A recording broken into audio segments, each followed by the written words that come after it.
Legal. Gente, muito prazer em conhecê-los, em estar aqui. Hoje o tema é sobre mudança do clima e cristianismo. Esse é um tema que tem queimado no meu coração nos últimos anos, mas tenho visto pouco falado disso no Brasil. Então é muito legal essa iniciativa do ABC2 de trazer essa temática para as igrejas brasileiras, que eu acho que é uma temática que está pegando fogo, literalmente, no mundo e precisa ser discutido pela igreja brasileira. A gente não pode ficar para trás nessa discussão.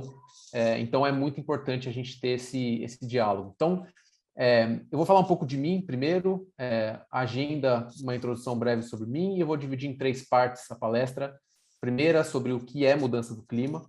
A segunda, sobre quais são os impactos da mudança do clima no mundo. E a terceira, por que o cristão tem que se envolver com essa temática. E aí depois a gente entra no painel. Então, um pouco sobre mim. Eu tenho cara de novinho, muita gente às vezes fala, pô, mas você tem quantos anos? 22, 23? Eu tenho 34, também não sou tão velho, mas 34 anos, tenho 2 filhos, sou casado, moro na Bahia, em Lauro de Freitas, mas sou paulistano. Vim para cá para trabalhar com a Prefeitura de Salvador, para desenvolver o primeiro plano de ação climática da cidade, nos seus 474 anos de história. Então, foi um momento muito histórico no ano passado, quando o ACM Neto divulgou esse primeiro plano da cidade para lidar com a mudança do clima, e eu estive coordenando esse projeto. Então, foi uma experiência muito mão na massa e prática com políticas públicas nessa área. Antes disso, eu trabalhei no governo britânico e administrei aí um fundo que tinha 100 milhões de reais para projetos de desenvolvimento sustentável urbano. Então, a minha área não é área de ciências, de biologia, é uma área mais de desenvolvimento sustentável urbano. Então, se tiver algum errinho aí na parte da ciência, é por isso, porque esse não é meu background. Mas eu tenho estudado bastante esse tema e vou tentar trazer para vocês uma análise bem da ciência, porque eu acho que o que a gente quer aqui é desmistificar esse tema em 2 frentes. Eu vou ser bem direto. A frente que as pessoas falam que não existe mudança do clima, e a frente que as pessoas falam que não é causada pelo homem, que isso está acontecendo, que é natural, que é o que os negacionistas, né, que é essa palavra que é usada, falam. Então, eu vou apresentar aqui uma visão científica e depois trazer o lado cristão. Beleza? Então, bora lá. Vamos para o primeiro tema, primeira parte, que é o que é mudança do clima. A gente sempre, acho que desde criança aprende isso, mas é uma pergunta que a gente tem que ficar revisitando e fazendo sempre, porque é um tema muito complexo, muito amplo. Mudança do clima, como esse pequeno vídeo mostra, tem muitas definições diferentes, mas as definições geralmente são complexas, né? Como essa aqui de baixo, que fala que é uma alteração atribuída, direta ou indiretamente, à atividade humana, que se soma à variabilidade climática das coisas que acontecem. Tudo isso para dizer que existe uma mudança, uma alteração no que é natural. E aqui nesse pequeno vídeo já é uma prova, não tem como dizer que existe uma mudança da temperatura da atmosfera da Terra, da superfície da atmosfera da Terra. Então, a gente pode ver aqui uma mudança significativa nos últimos 60 anos, em que o mundo está se tornando mais quente. Então, essa é uma definição bem básica e bem simples aí do que é a mudança do clima. Mas eu quero trazer um resumo do último relatório do IPCC. IPCC é o painel intergovernamental sobre mudança do clima da ONU. Eles juntam milhares de cientistas para fazer análise sobre o que é a mudança do clima e o que a gente tem que fazer para lidar com ela. Esse relatório, gente, ele saiu agora em agosto, então é uma notícia bem fresquinha. Então, essa apresentação que eu fiz aqui para vocês, eu nunca fiz antes e eu levei mais de 2 semanas para fazê-la, porque também faz parte do meu trabalho, já o que eu estou fazendo dentro do meu trabalho. Então, todos esses dados que eu estou pegando são bem atuais e acho que vai ser interessante para vocês verem. O IPCC fala 4 coisas sobre o que é mudança do clima. É um fenômeno sem precedentes, ou seja, nunca aconteceu antes na história algo como isso. É antropogênico, ou seja, causado pelo homem. É extremo, ou seja, não é só o urso polar que está sofrendo lá no Polo Ártico, na região ártica, é todo mundo que está sofrendo, com várias consequências extremas para a humanidade.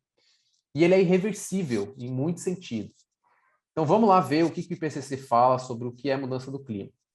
Primeira coisa, o planeta tem aquecido num nível sem precedentes em pelo menos 2.000 anos. A temperatura hoje está 1,09 graus mais quente do que cerca de 150 anos atrás.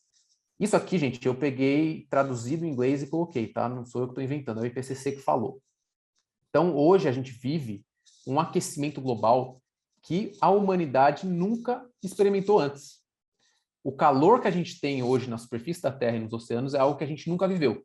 Tem gente que vai falar assim, mas na era do gelo, milhões de anos atrás a gente já viveu. Tá, mas tem alguém que registrou como é que foi esse processo? Não tem. Então, essa é uma experiência da humanidade que é sem precedentes. O segundo ponto é que é inequívoco que a influência humana tem aquecido a atmosfera, o oceano e a Terra. Esse gráfico aqui mostra uma simulação de como seria o aquecimento apenas com causas naturais, na parte verde. E aí aqui é com as causas naturais mais a influência humana. Então, já existem evidências irrefutáveis, inequívocas, que o homem sim afeta a mudança do clima.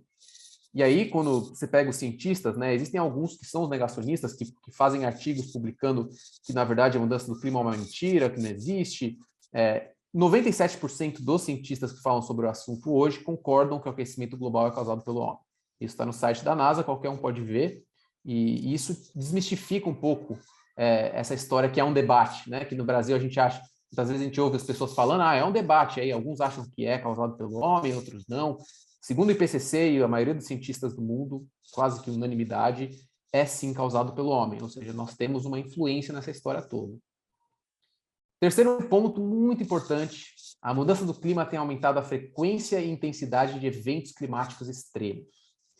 Isso aqui é extremamente relevante. Por quê? Porque tem 4 vezes mais eventos extremos hidrológicos, inundações, chuvas extremas, do que 40 anos atrás. Isso já está registrado e isso demonstra que a mudança do clima afeta os desastres naturais que estão acontecendo. Então, os eventos extremos climatológicos, que é as secas, os incêndios estão acontecendo 2 vezes mais do que 40 anos atrás. Então, isso já é uma evidência de que a mudança do clima está causando estragos extremos no mundo, não apenas uma alteração pequena na temperatura. E o quarto ponto... Opa, peraí. Acho que não foi, agora foi. Algumas alterações no clima serão irreversíveis por séculos. Isso aqui, gente, o dia que eu ouvi isso foi uma palestra do Carlos Nobre, que é um dos maiores climatologistas brasileiros, e eu trabalhei com ele aqui em Salvador, e a palestra dele foi, e ele falou assim, que é isso aqui que está aqui. O CO2 que a gente emite hoje, gás carbônico, vai ficar entre 300 a 1.000 anos na atmosfera. O que a gente está colocando na atmosfera do nosso planeta só vai sair de lá daqui a centenas de anos. Ou seja, o que a gente está causando hoje vai trazer um impacto histórico para a humanidade. Sem contar as geleiras, que quando derretem também não tem como serem reconstituídas. O nível do mar, quando sobe, não tem como baixar. Você tem que evitar que suba mais. E a extinção de espécies, de animais, quando você perde, é irreversível, não tem como voltar. Então, hoje existe 48% a mais de gás carbônico na atmosfera do que 160 anos atrás. Esse gráfico mostra isso. E as projeções, elas são assustadoras. Se a gente continuar nesse ritmo de crescimento de emissão de gases, a gente vai chegar a temperaturas ainda maiores, mais do que o 1 grau que a gente tem hoje. E se chegar a 2 graus, a gente vai ter um colapso do sistema da Terra. Então, a trajetória é o que é mais assustador. E o que pode mudar essa trajetória? É uma mudança sistêmica do jeito que a gente vive hoje. Porque o maior causador desses gases de efeito estufa é a queima dos combustíveis fósseis. Então, esse é o principal, ou a queima dos combustíveis fósseis ou o desmatamento, os incêndios. Então, a emissão de gás carbônico para a atmosfera. Então, isso é muito sério, é muito preocupante, porque se continuar nesse ritmo, vai continuar aumentando isso aqui nos próximos anos e a gente vai entrar num colapso do sistema aqui na Terra.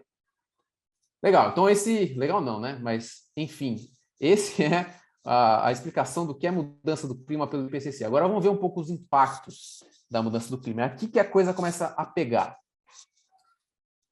os 10 anos mais quentes registrados na história, todos eles estão aqui nos últimos 15 anos. Se você colocar 2020, que não está aqui nesse gráfico, os últimos 6 anos, de 2020 a 2015, são os 6 anos mais quentes na história da humanidade já registrados. Isso é um dado assustador. A gente está vivendo um planeta muito mais quente e constantemente quente. Ele não está deixando de ser quente. Ele está continuando com esse padrão de mais de 1 grau Celsius. E para comparar isso, pensa no seu corpo. Quando você está meio febril, né? 1 grau a mais te deixa febril. 2 graus a mais te dá uma baqueada. Então é mais ou menos isso, para dar uma comparação bem grosseira, que esse aumento da temperatura afeta demais o jeito que as coisas funcionam aqui na Terra.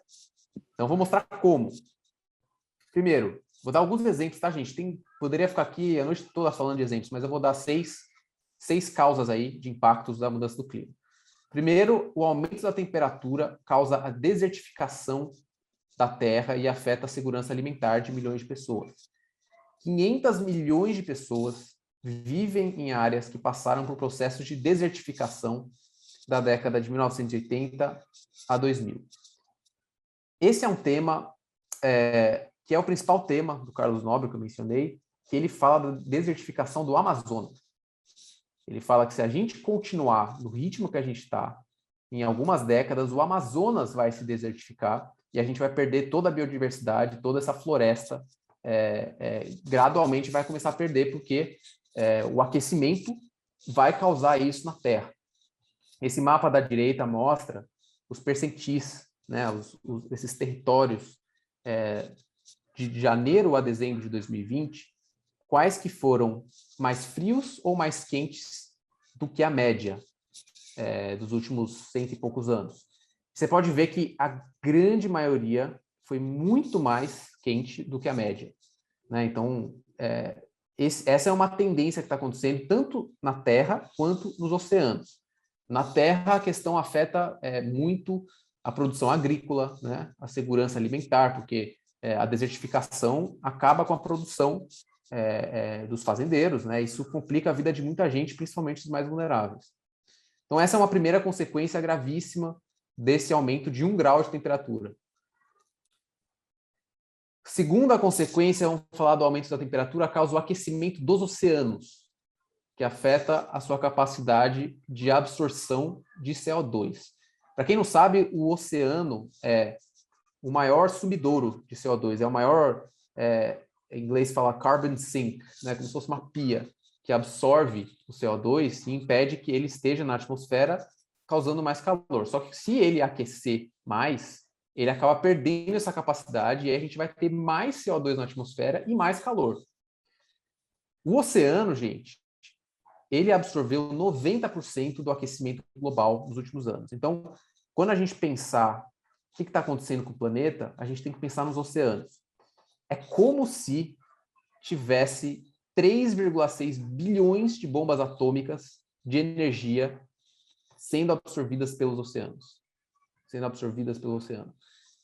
É surreal, é surreal. Esse aquecimento no oceano é uma coisa que não é tão falada, né, nesse tema da mudança do clima, porque a gente fica falando muito mais de questões na Terra e que afetam a realidade das pessoas, só que isso aqui eu vou mostrar que afeta a realidade das pessoas, porque a gente precisa do oceano para viver.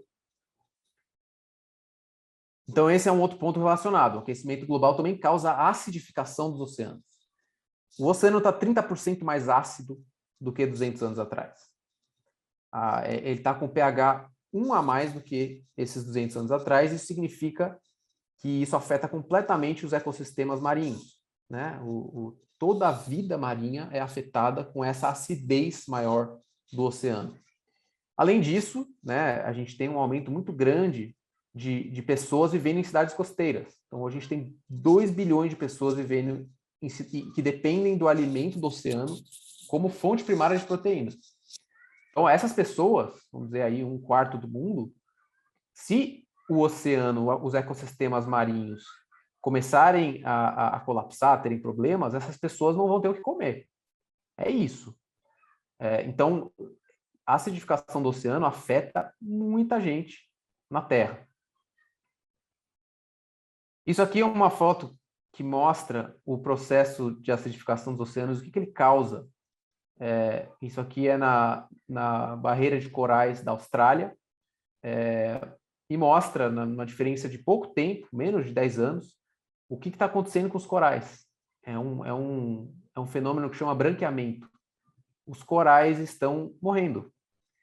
A acidez dos oceanos e o calor dos oceanos está fazendo com que os corais morram. E isso é irreversível. Eles não têm como... Esses corais estão morrendo, não tem como ganhar vida depois desse processo. Então, tem até um documentário na Netflix que fala sobre esse processo de corais, que é bem interessante e é bem preocupante, porque mostra que é possível que em alguns anos, algumas décadas, não existam mais os corais da Austrália, e alguns outros corais pelo mundo vão simplesmente desaparecer. Não vai ter mais coral na Terra. E essa é uma possibilidade que está próxima, porque se o mar continuar acidificando e se tornando mais quente, essa é a tendência para o ecossistema marinho. Quarto, e é pancada, né, gente? É só pancada aqui, mas tem que falar a real, tem que falar o que a ciência diz. Não dá para ficar só supondo. E eu deixei de propósito a parte teológica mais para o fim, para a gente entrar aqui profundo no que a ciência diz, no que está sendo falado por aí. O aumento da temperatura também causa perda de geleiras, diminuindo a disponibilidade futura de água potável. Você sabia disso? 70% da água potável global está estocada nas geleiras. Então, a água que 1,9 bilhões de pessoas bebem no mundo vem das geleiras. Por exemplo, as montanhas do Himalaia, né, que fica ali, ela abastece a água, toda aquela região da Índia, do Nepal, né, as montanhas dos Andes, né, no Peru, no Chile, na Colômbia, abastece a água de todo aquele povo. Então, essas pessoas dependem das geleiras. Só que o que está acontecendo? Essas geleiras estão derretendo, porque o calor, principalmente no hemisfério norte, por isso que eu coloquei aqui esse gráfico do Ártico, né? O hemisfério norte é o que está mais sofrendo com o aquecimento. Então, está diminuindo essas geleiras, e aí você pode ver uma diminuição muito drástica quando chega no fim, né? Chega a encostar aqui no continente e depois vem até aqui. Então, essa mudança tem várias consequências, né? Uma delas é que vai diminuir a disponibilidade de água no futuro. Hoje, beleza, porque está derretendo o gelo, e aí as pessoas podem ver essa água que está derretendo, mas no futuro não vai ter mais a geleira para derreter e para poder providenciar água para todos esses bilhões de pessoas. E aí aqui eu coloquei também uma foto que eu mandei aí no convite, né? Prestem bem atenção nessa foto aqui. O que vocês acham que é isso aqui? Parece que é uma casinha bonitinha em cima de uma montanha, né? Isso aqui, gente, é a estação de esqui com maior altitude do mundo, em Chacaltaya, na Bolívia.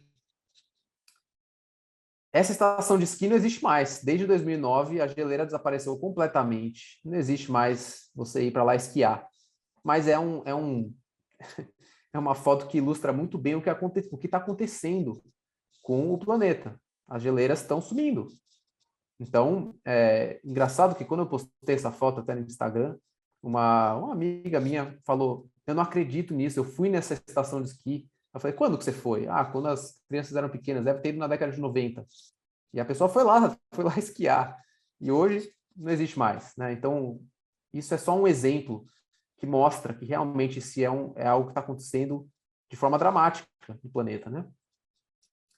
E aí, o que acontece? O derretimento das geleiras, ele causa uma coisa ainda pior do que a questão da falta de abastecimento. Ele causa a elevação do nível do mar. A elevação do nível do mar tem vários fatores, mas um dos principais fatores da elevação do nível do mar é o derretimento das geleiras. Isso faz com que o mar aumente seu nível. Nos últimos 120 anos aumentou, parece pouco, né? 20 centímetros, mas é em toda a extensão do mar, no mundo todo, o mar é gigante. Então, isso para cidades costeiras que estão perto, que tem as marés, isso afeta muito e pode causar tem causado, na verdade, até o desaparecimento de ilhas, né? 28 trilhões de toneladas de gelo se derreteram em 30 anos. Assim, esse é um número muito grande, é difícil de mensurar o quanto que isso é. Se você entrar no site da NASA, você vê lá, eles fazem uma comparação dessas toneladas de gelo e na cidade de Nova York, assim, mostrando quanto que é. É uma coisa, assim, assustadora.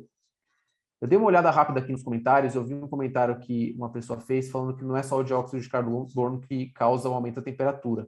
Sim, é verdade, e eu não mencionei isso, mas existem diferentes gases, né, que causam o aquecimento global. Existe o gás metano, que por sinal é mais de 20 vezes pior, né, do que o efeito que o gás carbônico causa. Tem também o óxido nitroso e tem vários outros gases causadores. A gente fala CO2 como... A gente pode até usar o termo CO2 equivalente, que é a comparação de todos eles na métrica do CO2. Mas, enfim, isso é só um detalhe, porque eu não queria deixar passar isso, porque eu achei que foi um comentário importante que foi feito. Elevação do nível do mar é uma coisa seríssima e vou dar o último aqui, senão, gente, vocês vão sair deprimidos daqui, mas a ideia é jogar o cenário para depois a gente tratar da questão. O aquecimento global aumenta as ilhas de calor urbana, que são fenômenos de que o calor ele fica concentrado e aumenta muito nas cidades. E as doenças transmissíveis por vetor. Então, essas são causas também seríssimas para as cidades. A gente teve que tratar disso aqui em Salvador, porque aqui tem bastante a questão da Zika, da dengue, e várias cidades do Brasil têm isso, e o aquecimento global piora essa situação, né? Com mais calor. E com mais chuvas fortes que causam também água parada e tudo isso. Então, esse mapa aqui mostra quais as regiões globais que estão tendo calor extremo. Porque uma coisa, gente, é você ter um aumento de temperatura média. A outra coisa é você ter um aumento de ocasiões de calor extremo. E o calor extremo, ele chega a ser um desastre, né? É interessante isso, porque em 2018 eu levei uma delegação da Prefeitura de Salvador para Roterdã, na Holanda. E a gente foi lá falar sobre a adaptação, a mudança do clima. Foi super interessante. E aí teve uma pessoa lá que era europeia e falou das ondas de calor. E aí eu lembro que o diretor da Defesa Civil falou: onda de calor? No Brasil que a gente passa calor. Por que esses europeus estão falando de onda de calor? E aí a pessoa continuou falando, eu fiquei só olhando assim para ele, né? Ele disse, acho que ele não tem muita noção do que significa onda de calor aqui na Europa. E aí a pessoa foi falando das 120 pessoas que morreram em Paris, das 200 e poucas pessoas que morreram em Madrid, foi falando, né? E o cara me olhou e falou, não, as pessoas morrem aqui na Europa por causa de calor? Eu falei, cara, aqui é um negócio seríssimo, né? As temperaturas estão batendo recordes muito altos, então pode até ser uma realidade um pouco distante do Brasil, mas é um fenômeno que está acontecendo de extremos de calor, que é algo seríssimo. Vamos em seguida. Não é só isso, gente, tem muito mais. E os eventos climáticos extremos? Que é o que eu falei no começo, que estão aumentando em frequência. Eu vou parar aqui rapidinho para dar uma olhada aqui nos comentários para ver se tem alguma coisa sobre o que eu falei, só para ver se eu posso seguir adiante. Como está atualmente o derretimento das geleiras? Está cada vez pior. A NASA, no site deles, eles têm um acompanhamento de como que está sendo o derretimento das geleiras, ao vivo. Eles têm lá, os satélites medem, tudo, é bem interessante. Deixa eu ver se tem alguma outra. Tem como reverter? Não, não tem. Pelo que eu saiba, não. Se tiver algum cientista que saiba mais do que eu, por favor, também pode escrever no comentário, a gente fala sobre isso depois. Por que o acesso da água potável ficaria restrito? Porque a geleira, ela estoca a água. E quando ela derrete, ela não volta depois a crescer. Então, ela perde esse potencial de estocar água, né? Global Warming Potential, cada gás tem um grau diferente. Beleza, então vamos seguir adiante com os eventos climáticos extremos. Gente, essa apresentação aqui, essa parte da apresentação, eu estou fazendo para o meu trabalho, que é um curso que eu pretendo fazer para mais de 20 cidades do mundo sobre mudança do clima. E é para prefeituras dessas cidades. Então, a ideia é mostrar um pouco como que o clima está afetando o dia a dia das pessoas em cidades, tá? Então, aqui é mais paulado. Não sei se vocês vão conseguir digerir tudo isso, mas, gente, a ideia é realmente mostrar a realidade. Se tem gente aí falando que não existe mudança do clima, a gente tem que mostrar, não é isso? Então, eu acho que aqui o meu dever é mostrar o que está acontecendo. Em 2020, a China teve as piores inundações da sua história em 30 anos, nos últimos 30 anos. Foram inundações seríssimas, 63 milhões de pessoas afetadas, 54 mil casas destruídas e 27 bilhões de perdas econômicas. Essas inundações na China de 2020 foram 12%, afetaram 12% a mais de pessoas do que a média anual nos últimos 5 anos. Isso significa que existe um aumento, né? Então, uma progressão, não é só que choveu esporadicamente uma vez ou outra, mas realmente existiu um aumento na inundação comparado aos últimos anos. Gente, 634 rios transbordaram. É um número altíssimo. Felizmente, o número de mortes não é tão alto. O governo chinês teve uma campanha muito forte para evitar as mortes desse processo, porque como a gente viu aqui antes, como é que eu volto aqui? Foram 63 milhões de pessoas afetadas, que perderam casas ou que, de alguma forma, tiveram que sair de suas casas. E apenas 219 mortes, mas, de qualquer forma, foi uma catástrofe, assim, a níveis homéricos, né? Só que, ao mesmo tempo, olha que interessante. Esse aqui é o maior lago de água fresca da China, Lago Poyang. Ao mesmo tempo, 6 meses antes dessa catástrofe de 2020, o Lago Poyang chegou ao seu menor nível de água em 60 anos. Ou seja, uma seca que depois veio uma inundação. Está desregulado, né? Assim, é claramente desregulado, porque vem uma seca e depois vem uma inundação, os dois históricos, né? Isso é muito interessante, que esse fenômeno que aconteceu na China. Vamos vir para qual cidade? Alguém sabe qual é essa cidade? Ganha um prêmio. Podia sortear o livro para quem souber qual é essa cidade. Não, eu tô brincando. A Ana que sabe como é que vai ser o sorteio. Recife? Não, não é Recife. Parece, né? Esse prédiozinho aqui na direita, essas cores. Gente, ninguém sabe. Eu vi que tem gente de tantas áreas aí. Pode sortear? Ó, gente. Ó. Quem foi a primeira pessoa? Ticiano. Acertou, Manaus. Ticiano ganhou o livro. Parabéns. Foi rápido. O Nicolas, o Antônio chegaram perto. Gente, isso aqui é a cidade de Manaus. O Rio Negro chegou no seu maior nível na história desde que começou a mensuração em 1903. Nunca houve um nível tão alto medido pelo Rio Negro em Manaus. 460 mil pessoas afetadas no estado do Amazonas. E o que é interessante é que 5 das últimas 10 maiores níveis de inundação em Manaus foram agora há pouco. Então, você pegar todos esses 120 anos de medição de inundação, você vê que a última década teve a maior parte desses níveis históricos. Ou seja, é terrível, porque pode ser que esteja vindo mais disso nos próximos anos, né? E aí, ao mesmo tempo, gente, não vou ficar sorteando não para cada pergunta, porque senão vai virar uma festa isso aqui. Mas aqui, Minas Gerais, terra boa, Lagoa das Brisas, fica lá no sudoeste, né? Isso aqui mostra um pouco da pior seca na história do Brasil em 91 anos, né? Essa foto mostra bastante a seca dessa lagoa. Ao mesmo tempo que você tem uma enchente histórica aqui no Amazonas, você tem uma seca histórica no centro e no sudeste. A mesma coisa aqui na China, né? Com custos enormes, porque a questão da seca no Brasil afeta muito a energia, porque a energia hidrelétrica é a que mais produz energia no Brasil. Então, o custo de acionar as energias termoelétricas é muito alto. E aí o preço cai para o consumidor, para a gente. A gente vai pagar um preço mais alto de energia com essa seca, porque a energia vai ficar mais cara por causa da usina termoelétrica. E aí também, esse aqui é o grande e belo segundo maior rio do Brasil. e da América do Sul inteira, Rio Paraná.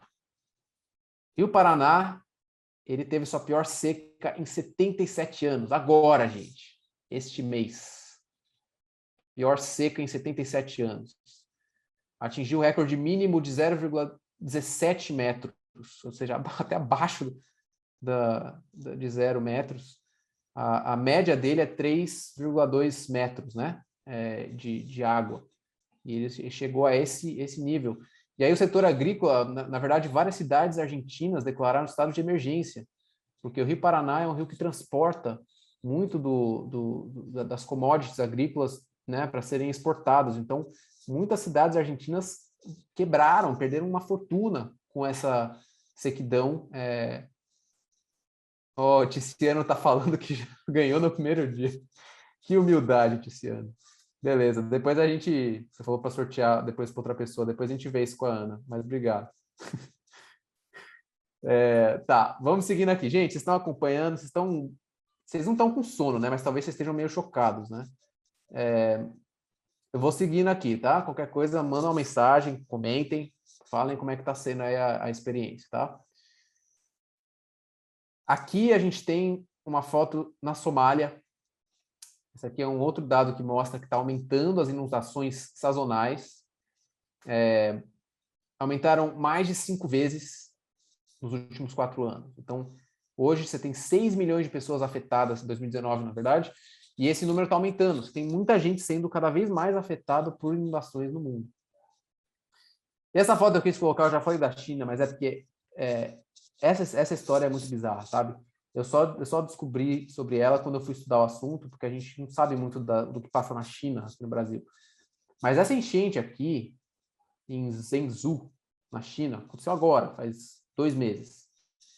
Foi a pior inundação na história da cidade. Em um dia, choveu 552 milímetros, equivalente em Londres, por ano, gente. Chove 700 milímetros por ano. Nessa cidade choveu 500 e poucos milímetros em um dia. E essa chuva foi tão marcante e foi viralizada, vamos dizer assim, porque teve um problema de inundação nos metrôs. Tem algumas fotos que eu não trouxe aqui a foto, porque eu achei que, sei lá, eu não quis mostrar. É uma foto também em baixa qualidade, de celular, mas enfim, depois vocês podem procurar. É aquele tipo filme de terror. A água entrou no metrô e a pressão da água pressionou as portas do metrô e as pessoas não conseguiam sair. Ficaram presas dentro do metrô com a água entrando pelo metrô até aqui, no pescoço deles. Assim, é uma coisa assustadora ver isso. E isso porque é uma cidade super desenvolvida, você pode ver pelos prédios, que tem uma baita de uma infraestrutura, tem drenagem, mas o impacto foi enorme.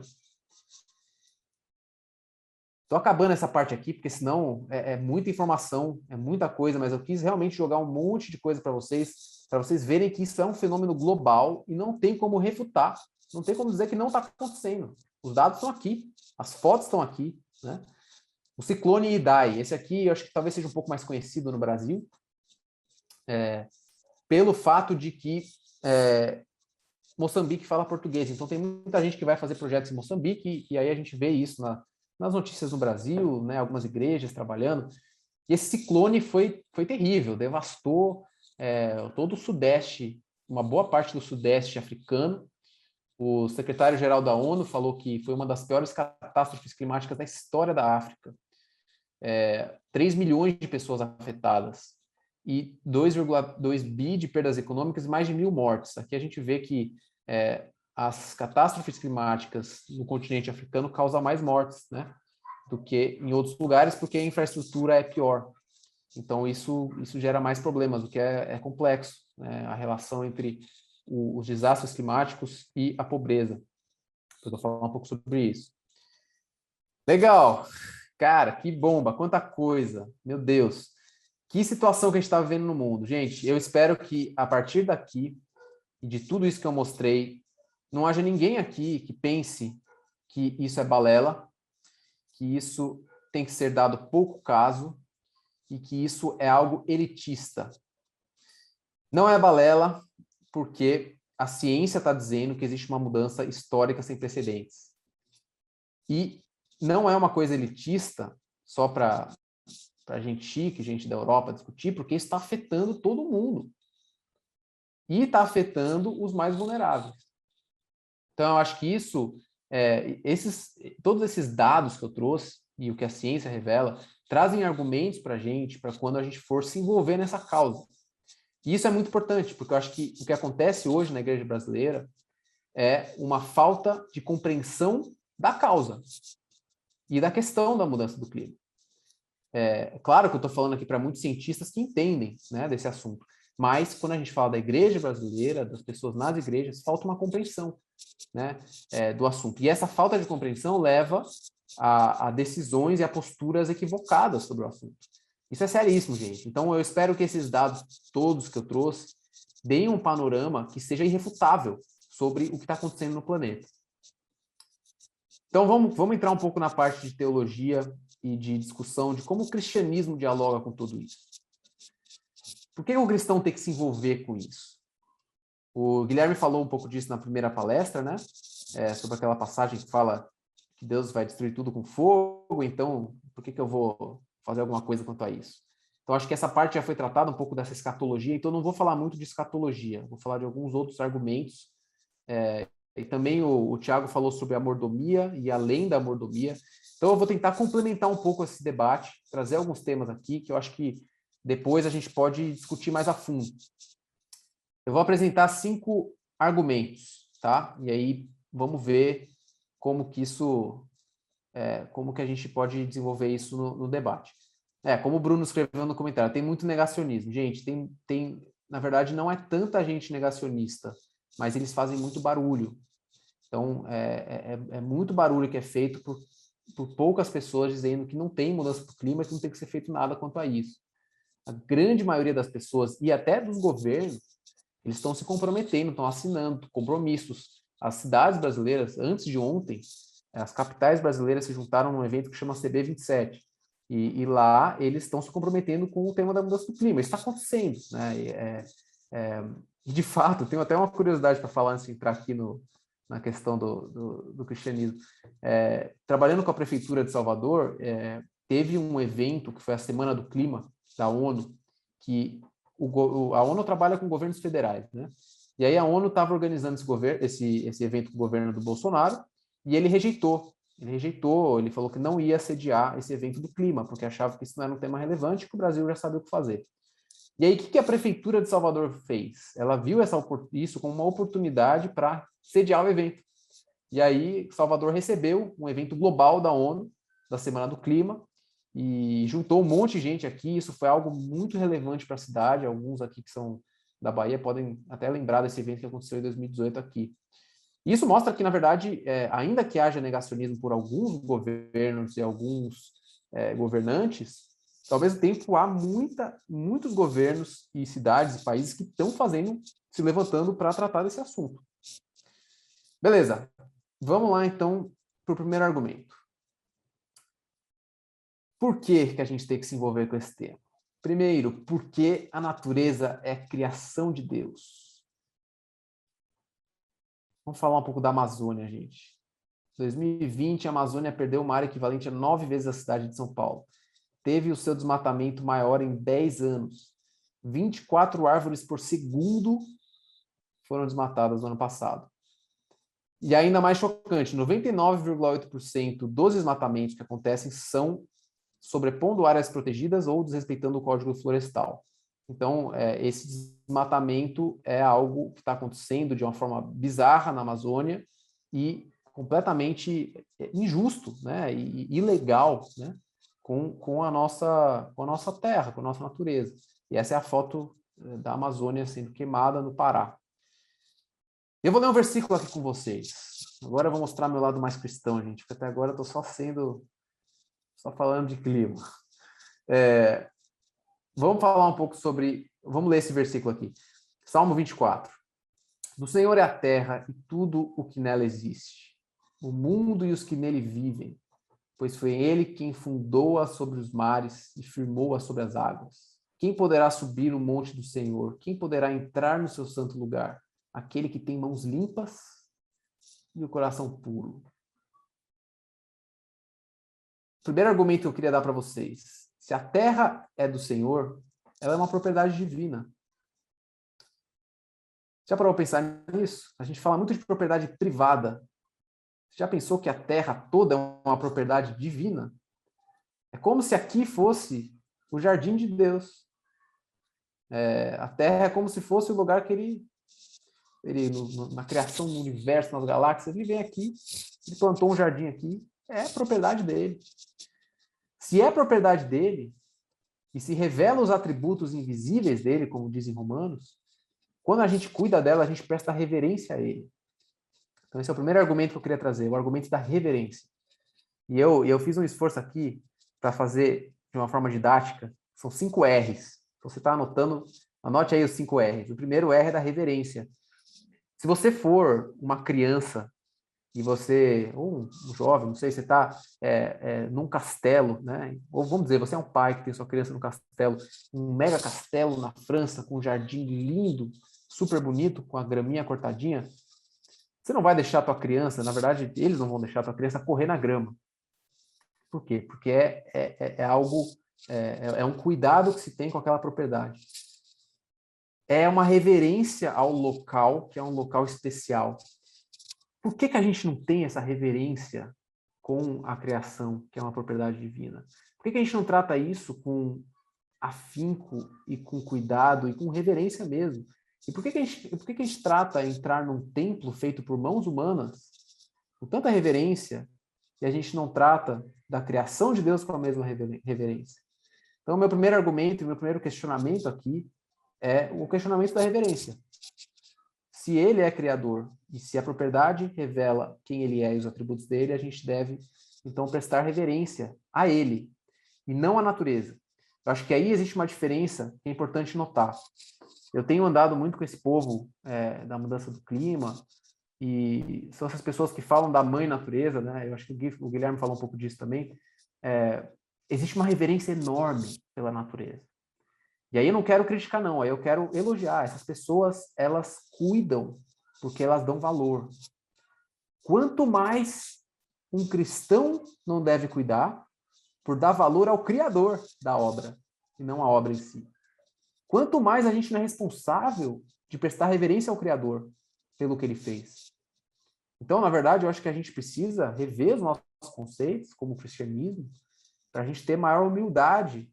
Ao invés de criticar as pessoas que falam da mãe natureza e ficam lá fazendo todos os rituais, na verdade, nós temos que aprender a reverenciar o nosso Criador e cuidar dela, muito mais do que eles, porque o nosso Criador é digno de reverência e de adoração.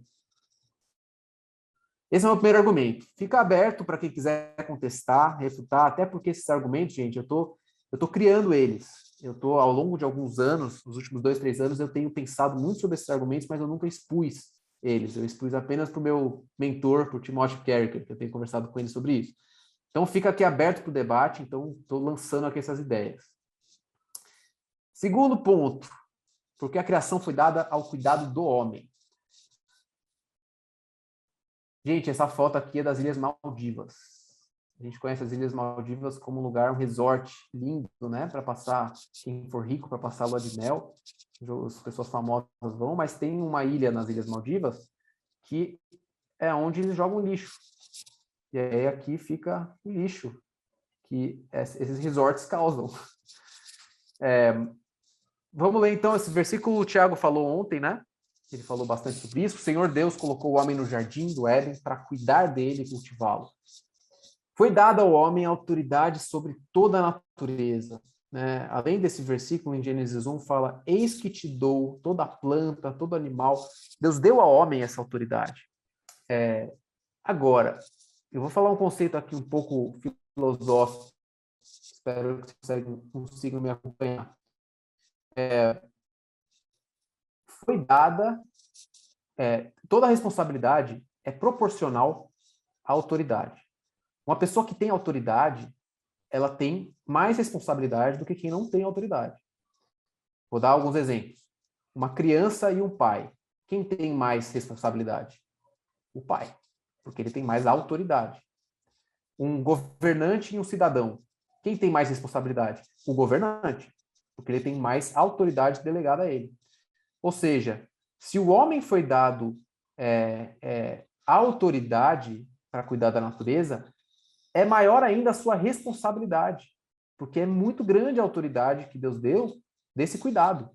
Então, esse argumento que é usado muitas vezes até por cristãos, que o homem pode dominar, isso foi falado pelo Tiago ontem, mas eu quero trazer de novo hoje. O domínio, a gente tem que prestar contas a Deus desse domínio. Então, quanto maior ainda é a responsabilidade se o domínio for grande. E o não cuidado revela o nosso fracasso como humanidade diante de Deus, porque ele nos deu uma tarefa de cuidar dessa natureza. Então, gente, além do primeiro R, que é a reverência, o segundo é a responsabilidade. Eu acredito que a gente tem uma responsabilidade a cumprir aqui na Terra. E nós somos responsáveis pelo que a gente vai fazer com ela. Independente da escatologia. Eu não estou nem falando de escatologia. Porque, para mim, esse argumento é suficiente para fazer com que eu seja responsável pelo que eu faço com a Terra. Não preciso nem falar do que vai acontecer com a Terra.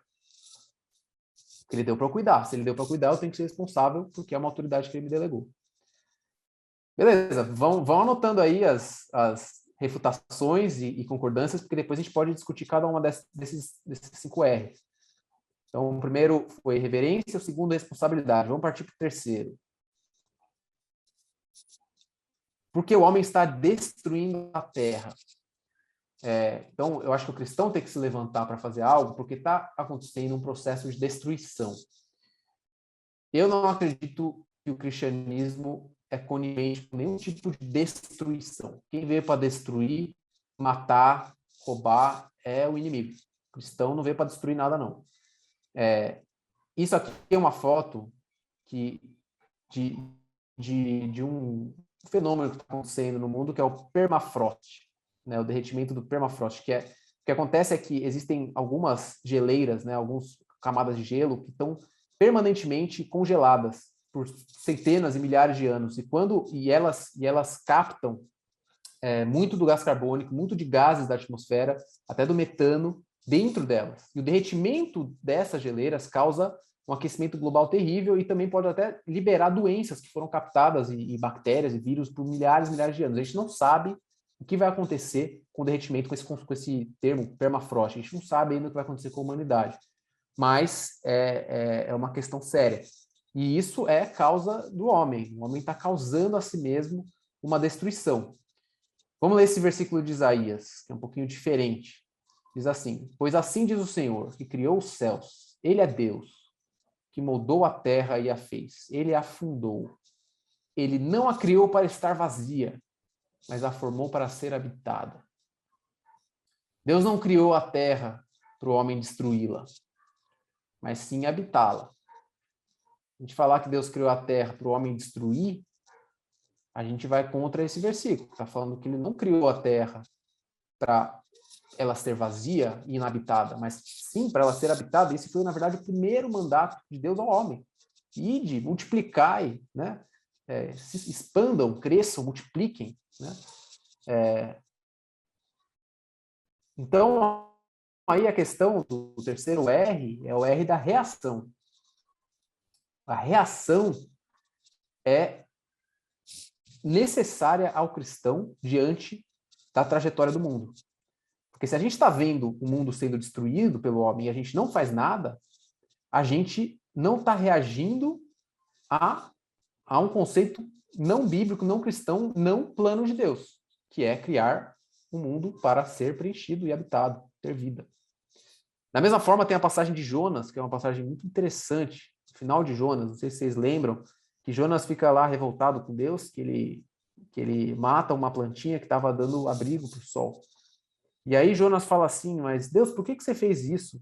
E aí Deus fala, ele usa essa morte da planta que nasce um dia e morre no outro, para falar sobre a destruição de Nínive. Ele fala, não deveria eu ter pena dessa cidade, com mais de 100 mil habitantes e muitos animais? Você acha que destruição para Deus é uma coisa que ele faz levemente? Se ele fizesse levemente uma destruição, ele pensaria que nem Jonas. Vamos destruir esse povo, eles estão fazendo inteira. Bora todo mundo. Não. Esse último versículo de Jonas revela que Deus se preocupa com a vida na terra, e com os ninivitas e com os animais deles. E, por sinal, o dilúvio, que pode ser usado como exemplo contrário, Noé pregou por 100 anos, cara. 100 anos pregando até chegar o dilúvio. Isso é uma figura, né, do retorno de Cristo, da pregação que muitos serão perdidos. Então, eu acho que essa reação, a gente não tem a postura de Jonas. A postura de Jonas foi, deixa esses caras destruírem, eles são iníquos. Vocês não conseguem ouvir isso na igreja, gente? Deixa Deus destruir o mundo é mau. É a postura de Jonas. E a lição do livro de Jonas é: por que eu não teria compaixão dessas pessoas e desses animais que vivem nessa cidade? Isso foi uma pergunta que Deus fez. Então, eu acredito numa reação nossa como cristãos. Estou vendo aqui um comentário, gente. Termo da destruição da terra. Depois a gente pode ver os comentários com mais calma. Mas, enfim, também eu estou completamente aberto a perspectivas que sejam opostas ou diferentes. Eu acho que é uma construção conjunta que a gente pode fazer aqui.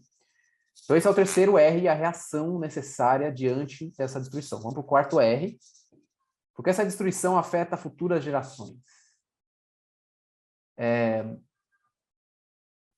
Esse versículo é muito interessante, em Salmo 102. Ele fala assim: escreva-se isso para as futuras gerações. E um povo que ainda será criado louvará o Senhor. Tem várias passagens na Bíblia que mostram Deus fazendo algo para futuras gerações.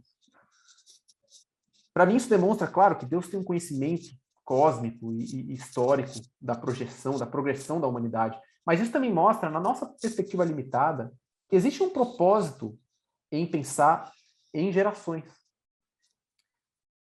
Será que o legado dos cristãos do século XXI, não só dos cristãos, mas da nossa sociedade, mas nós somos parte da sociedade, será que o nosso legado vai ser deixar uma terra suja e destruída para as futuras gerações? Será que a gente vai ser lembrado como a geração que não fez nada e que depois veio algo ainda pior? Quando eu penso na sociedade britânica do século XIX, eu penso em uma sociedade que não fez nada para acabar com a escravatura, sendo ela majoritariamente cristã. Até chegar um cara chamado William Wilberforce e os seus amigos que foram lá no parlamento e começaram uma batalha para acabar com esse tráfico negreiro.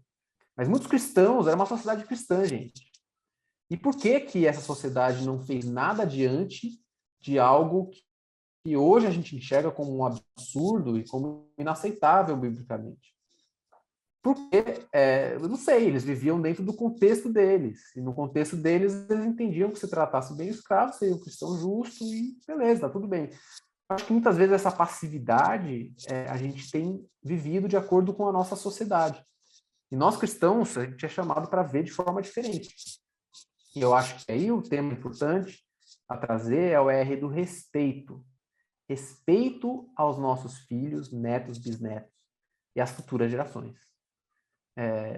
A gente acabar com os recursos e falar, não, mas tudo bem, tá acabando, mas a gente vai ter ainda por 30, 40 anos. A gente está pensando só na nossa vida. A gente não está pensando nas vidas futuras. E a gente emitir gás carbônico, como eu falei no começo, vai ficar por 300 anos no mínimo na atmosfera. A gente está afetando a vida e o calor na atmosfera de futuras gerações. Ou seja, se a gente quer respeitar a quem vai vir morar aqui nessa terra ainda, e como Deus fala nesse versículo, fazer algo para futuras gerações louvarem a Deus, a gente tem que ter um respeito por essas pessoas, por essas gerações. Então, esse é o meu quarto R, que eu acho que ele tem... acho que é respeito para ficar R, porque na verdade é amor, né? Acho que na verdade o amor aqui é a palavra forte, porque a gente está falando como... eu vou fazer a pergunta para vocês, e essa é a pergunta talvez chave aqui desse argumento. Como você pode amar o próximo como a si mesmo, se você não ama aquele que ainda vai viver nessa terra e vai viver numa condição pior que você está vivendo hoje? Como que isso é amar o próximo? Porque o próximo também é o bebê que está nascendo hoje e que talvez não possa desfrutar da vida linda que a gente está desfrutando, com água potável para todo mundo, com florestas para a gente ter biodiversidade, com alimentos diversos. Como que o nosso amor ao próximo é limitado apenas a essa geração?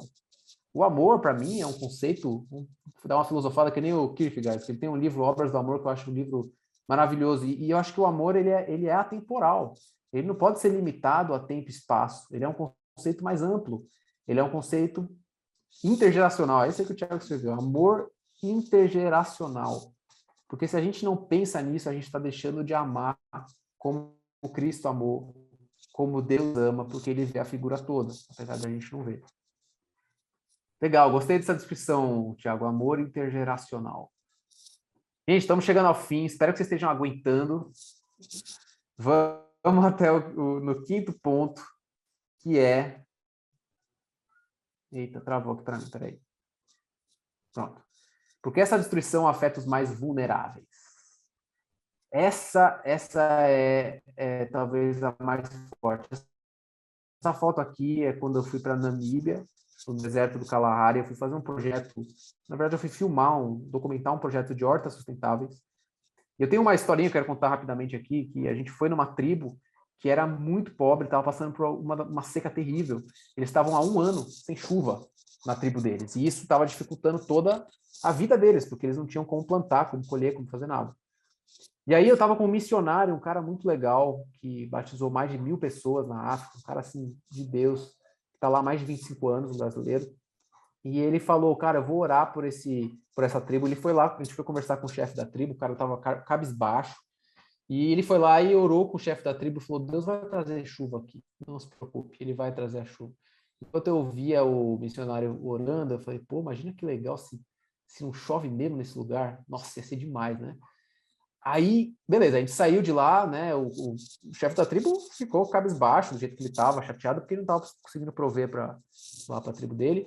E aí a gente andou, conversou com algumas pessoas, com um tradutor, foi uma experiência interessante, né? Falando do amor de Deus, foi aquela experiência mais de antropologia, de conhecer, né? Uma realidade tão diferente. Passou uns 10 minutos, sabe o que aconteceu? Choveu torrencialmente lá na tribo. Foi muito legal, porque o chefe da tribo ficou super impactado e falou, nossa, glória a Deus. Ele falou assim, obrigado. Aí o missionário falou, dê glórias a Deus, porque foi ele que deu a chuva. E a gente filmou isso, foi uma coisa muito especial.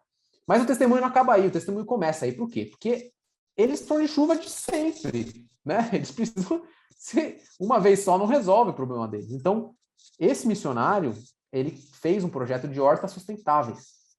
E com essas hortas, ele ensinou o povo lá no deserto a ter técnicas de irrigação para conseguir fazer plantios, mesmo em situações mais severas.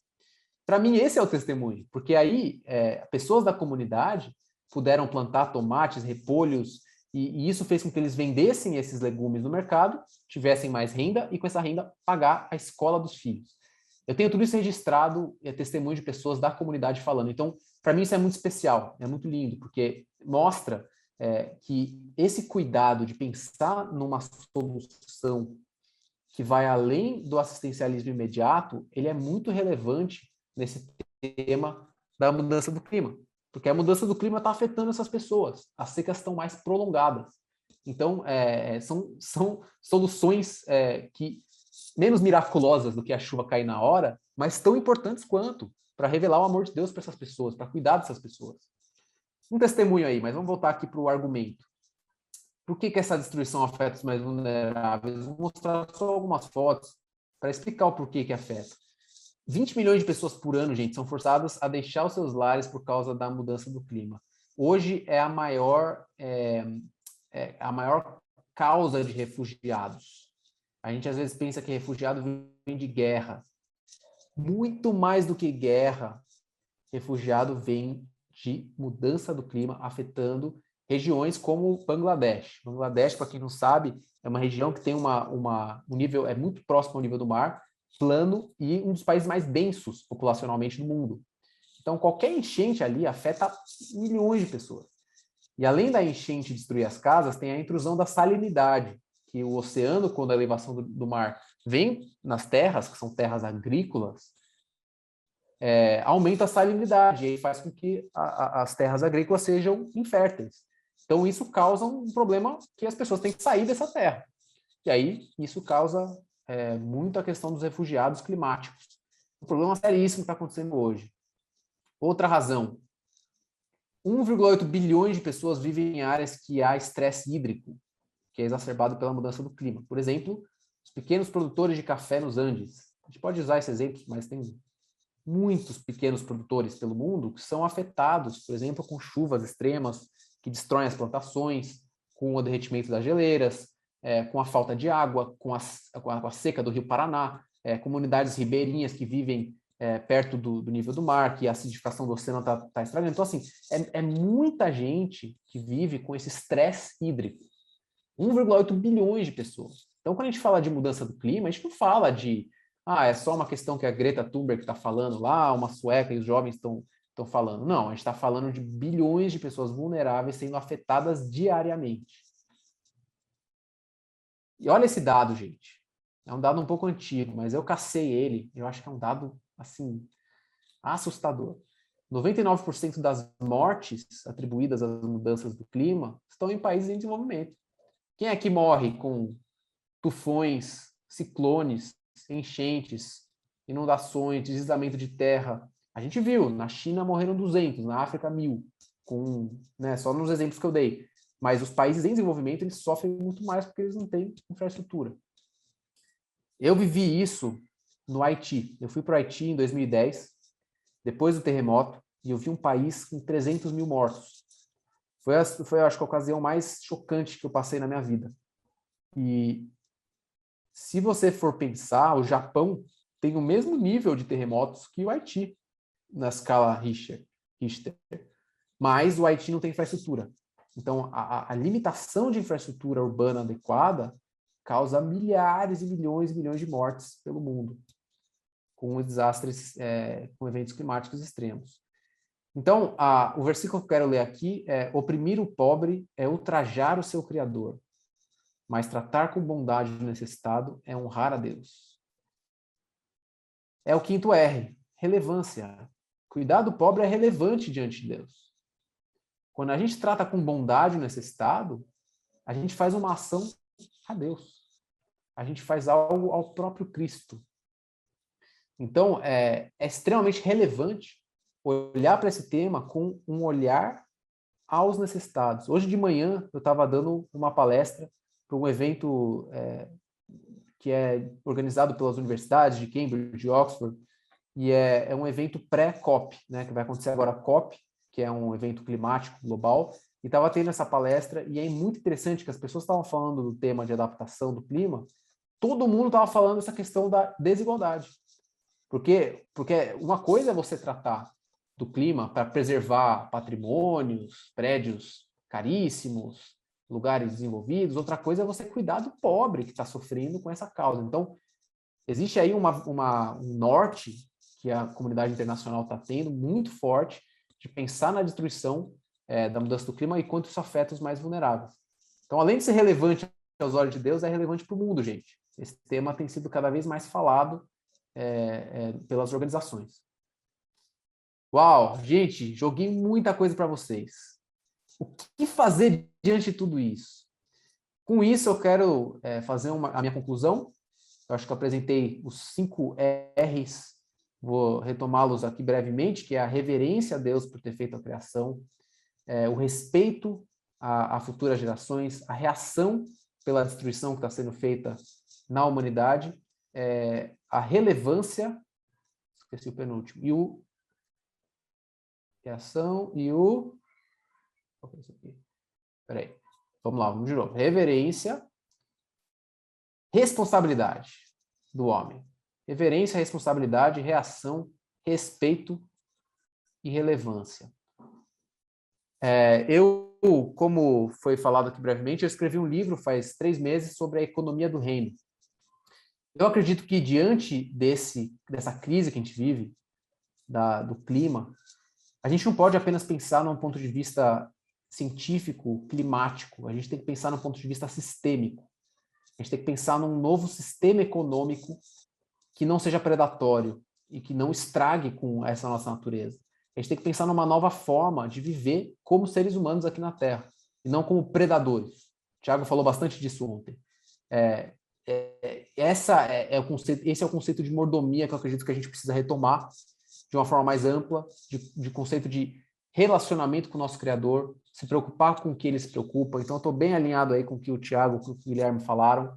E eu acredito que a gente precisa pensar em uma forma mais ampla de sociedade e de cristianismo. De sociedade no sentido da economia, que é pensar em sistemas que vão trazer bem-estar, principalmente para os mais necessitados. A gente precisa pensar em modelos que façam isso. E na questão cristã, a gente precisa ampliar nossa visão para enxergar a relevância cristã para além das quatro paredes da igreja, enxergar esse tema da mudança do clima, enxergar o tema da conservação ambiental como um tema essencial para o nosso cristianismo. Eu não acredito que a ecologia é mais importante do que o cristianismo. Tem algumas pessoas que falam isso, né, que a ecologia acaba tomando lugar, né, de Deus. Aí você vira um evangelista do clima, ao invés de um evangelista de Cristo. Mas eu acredito que evangelistas de Cristo precisam ter uma cosmovisão que inclua o clima. Com isso eu encerro a minha palestra e agora estou super curioso para saber o que vocês têm a pensar e para a gente discutir esses temas todos que foram levantados. Muito obrigado pela oportunidade, espero que tenha sido interessante e